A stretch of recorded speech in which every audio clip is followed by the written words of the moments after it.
경남 거제 출신 서일준입니다. 우리 산업부 장관님께 기대드리겠습니다. 네, 의원님. 야당에서 대항고래 예산을 삭감해야 된다고 주장하고 있는데요. 화면을 한번 보시겠습니다. 우리나라와 비슷한 시기에 천해, 이 얕은 바다입니다. 천해 가스전을 발견한 이스라엘과 비교한 표입니다. 이스라엘은 1952년 석유법 제정 이후에 350여 공의 탐사 시추를 통해 수십 년간 뚜렷한 성과가 없었습니다만 우리나라가 천해인 동해 가스전을 발견하고 1년이 지난 1999년 이스라엘도 천해에서 상업적 가치가 있는 가스전을 발견하게 됩니다.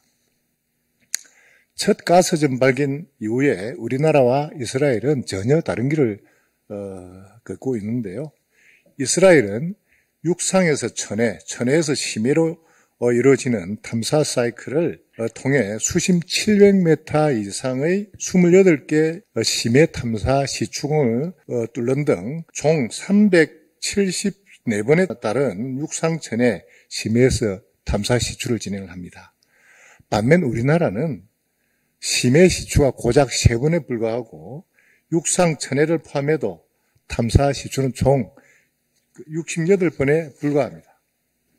장관님, 우리가 이렇게 탐사 시추에 소극적인 이유가 뭐라고 생각하십니까? 저희가 과거에 이제 한참 자원 개발에 조금 열을 올린 적이 있었는데, 그때 좀 실패한 그 경험과 그 이후에 생태계가 상당히 무너진 측면이 있습니다. 한 번 실패하면 안 해야 되는 겁니까? 아닙니다. 절대 그렇지 않습니다. 그렇죠? 네. 자, 이스라엘의 끈질긴 탐사는 2009년 심해 최초 대형 가스전 발견으로 이어졌고 이후 타마르, 레비아탄 등 총 3개의 가스전 생산으로 인해 가스 수입국에서 수출국으로 발돋움하며 에너지 독립을 이루게 됩니다. 그 결과 2013년부터 본격적으로 가스가 생산되며 이스라엘 국내 총생산의 약 1%에 달하는 경제적 효과도 창출이 되었고요. 2012년 전체 발전량의 20% 수준이던 이스라엘 내 천연가스 발전량은 2013년부터 50% 이상으로 뛰었고 한때 이 비중은 70% 이상으로 치솟기도 했습니다. 장관님, 네. 이스라엘 자원 개발이 성공 모델로 우리도 적극적으로, 지금부터라도 적극적으로 추진해야 된다고 생각하는데 동의하시죠? 네, 의원님의 말씀에 전적으로 공감하고 지금 저희가 객관적으로 그 가능성이 지금 입증이 돼 있는 상황이기 때문에 지금 의원님 말씀처럼 저희가 이 상업적인 가치뿐만이 아니라 국가의 자원 안보 측면에서도 지금 적극적으로 자원 개발에 나서야 될 때라고 믿고 있습니다.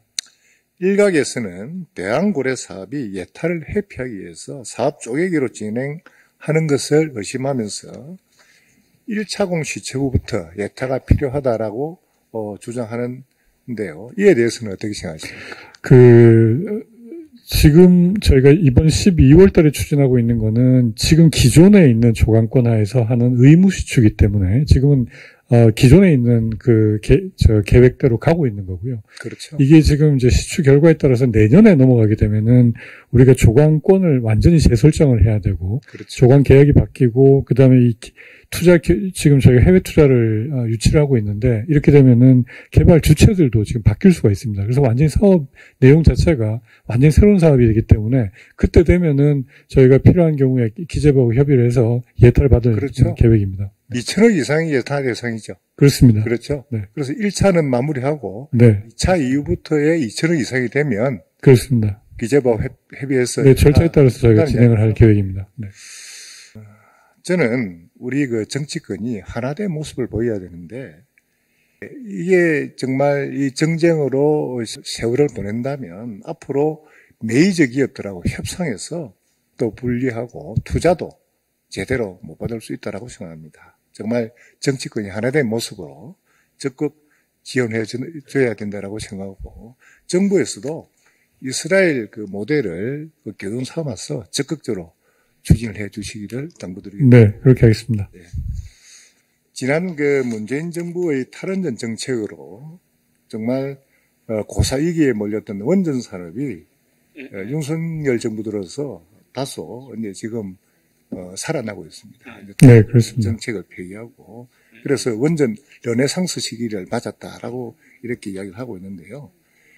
우리 장관님 생각하시기에 대표적으로 원전 생태계 복원 성과가 뭐라고 생각하십니까? 가장 대표적인 것은 체코 원전 지금 우선 협상 대상자 지위를 확보하는 것이라고 생각하고 있습니다. 그렇죠.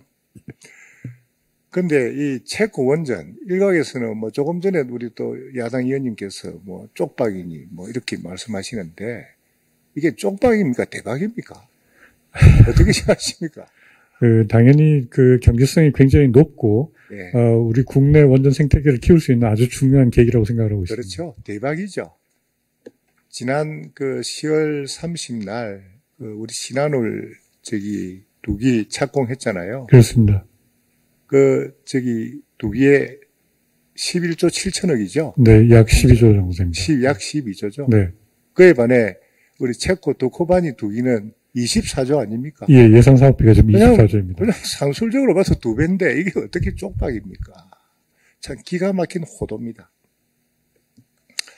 저는 이 정말 체코 원전 수주가 이번에 불가리아에서도 또 수주한다는 그렇게 그렇습니다. 웨스팅하우스가 수주한 사업에 우리 현대건설이 그 시공사로 들어가서 계약을 성사를 시켰습니다. 이게 굉장히 도코바니 원전 우리 우선 협상 대상자가 된 게 정말 우리 원전 그 선진국인 유럽의 교두보를 마련하지 않았나 그렇게 생각합니다. 그렇습니다. 장관님 어떻게 생각하십니까? 네, 이런 계기를 마련을 해가지고 저희 우리나라 원전 산업의 기술력을 키우고 그래서 우리 국내에 있는 원전들의 안전성과 기술력을 더 한층 업그레이드할 수 있는 그런 좋은 계기라고 생각하고 글로벌 시장으로 진출할 수 있는 좋은 전기를 마련했다고 믿고 있습니다. 네.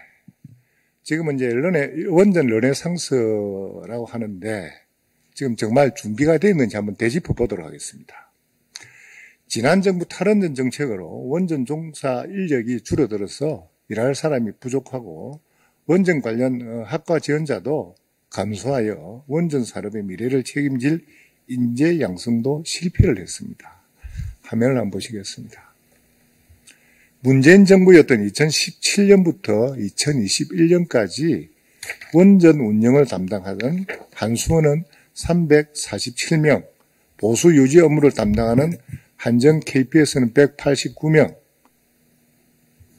원전 설계를 담당하는 한국전력기술은 107명 등 총 643명의 전문가들이 자발적으로 현장을 떠나버렸습니다.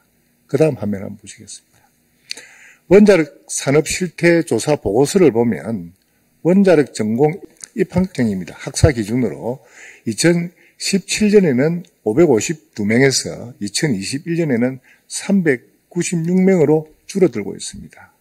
이거 특별하게 우리 장관님 대책을 수립해야 되는 거 아닙니까? 어떻게 생각하십니까? 네, 제가 그래서 대학에 가서 원자력공학과 학생들도 만나봤는데 아직까지도 전공하는 학생들이 우리 국가 정책이 바뀌어서 다시 한번 또 탈원전 같은 정책이 있을까봐 좀 우려하는 목소리가 있었으면 참 가슴 아픈 일이었는데 저희가 에너지 정책 같은 경우에는 앞으로 안정적이고 일관성 있게 추진한다는 메시지를 보내고 열심히 공부하고 기술력 키울 수 있도록 제가 당부와 다짐을 받고 왔습니다.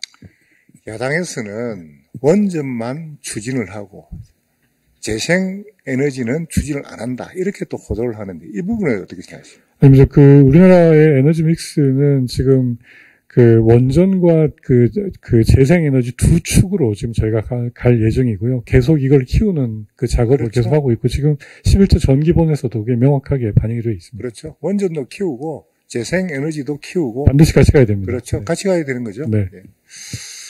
정말 우리 정치권은 무분별한 정쟁과 비난이 아니라 정말 K원전의 경쟁력을 강화해서 원전 르네상스를 이끄는 것이라고 생각합니다.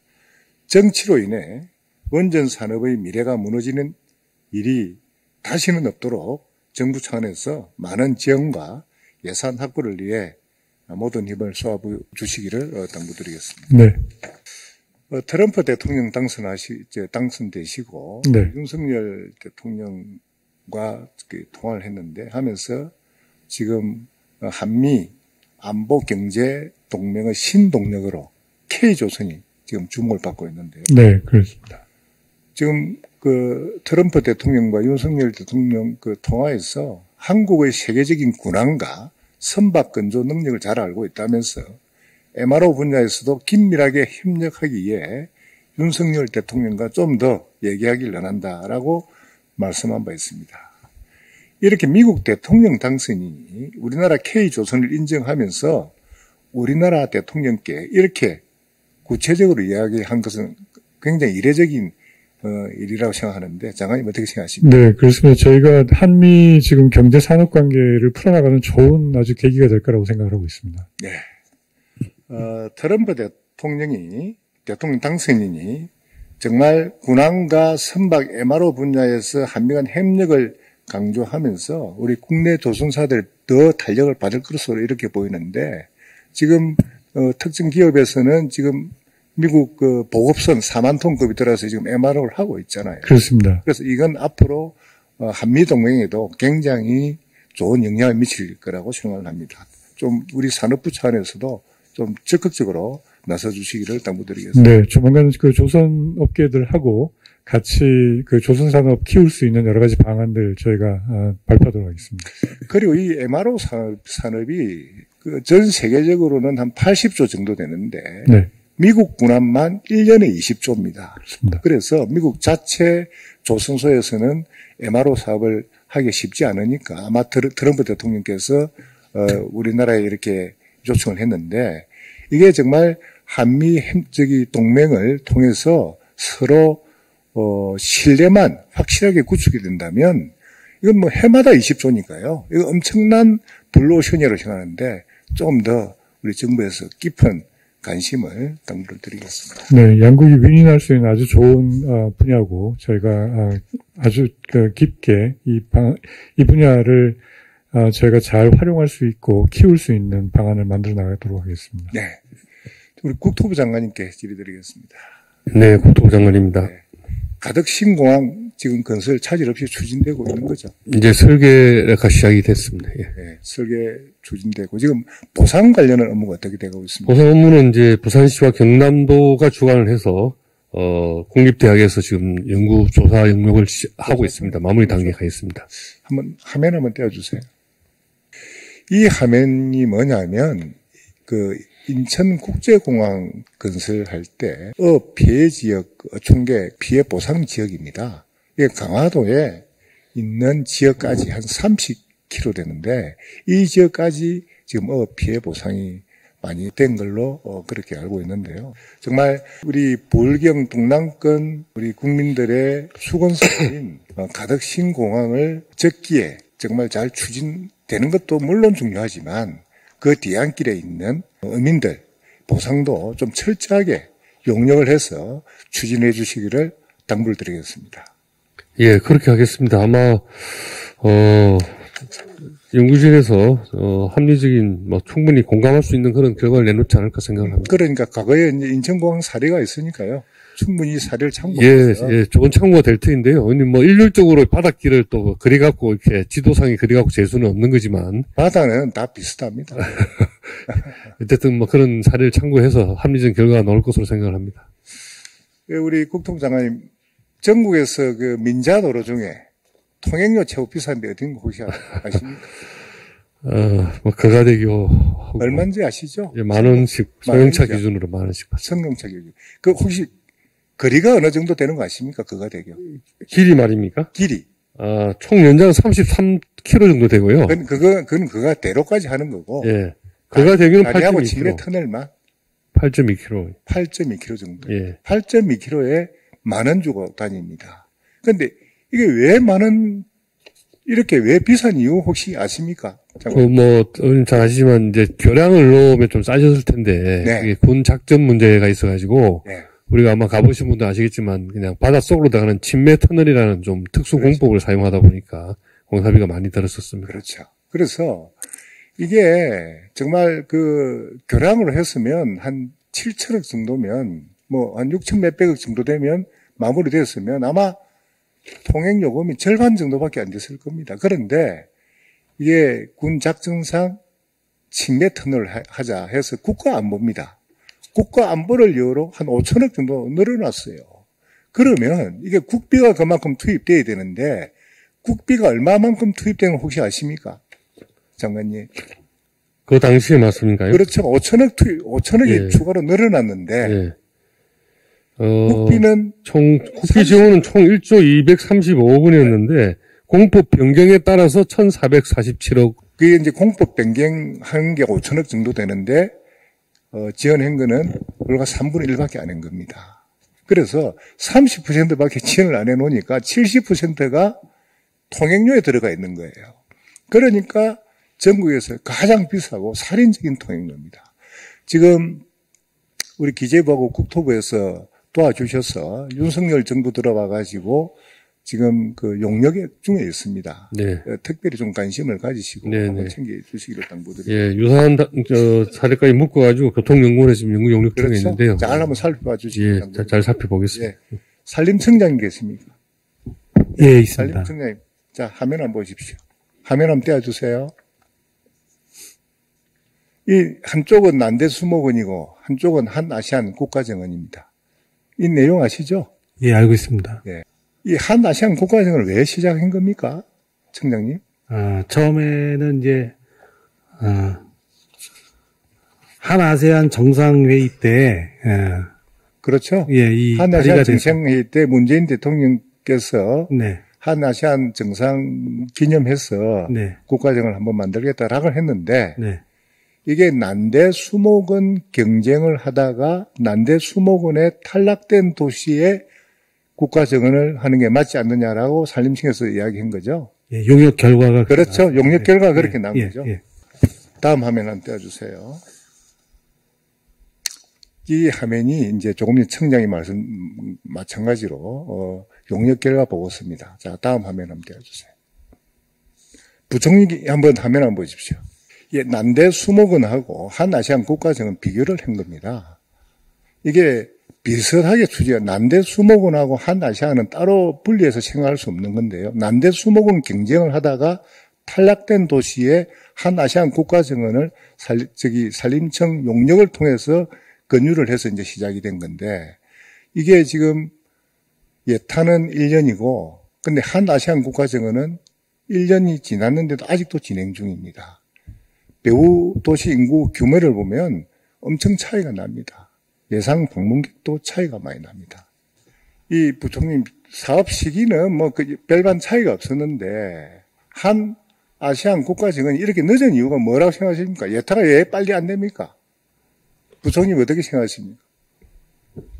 이게 지금 난대 수목원은 이미 예타가 끝나가지고 예타 기간 1년밖에 아니었습니다. 그런데 한 아시안 국가정원은 지금 1년 1개 13개월째 아직도 진행 중에 있습니다. 이 역차별하는 거 아닙니까? 글쎄, 이건 이건. 빨리 조속히 좀 그럴 리가 마무리해 주시고요. 있겠습니까? 네네.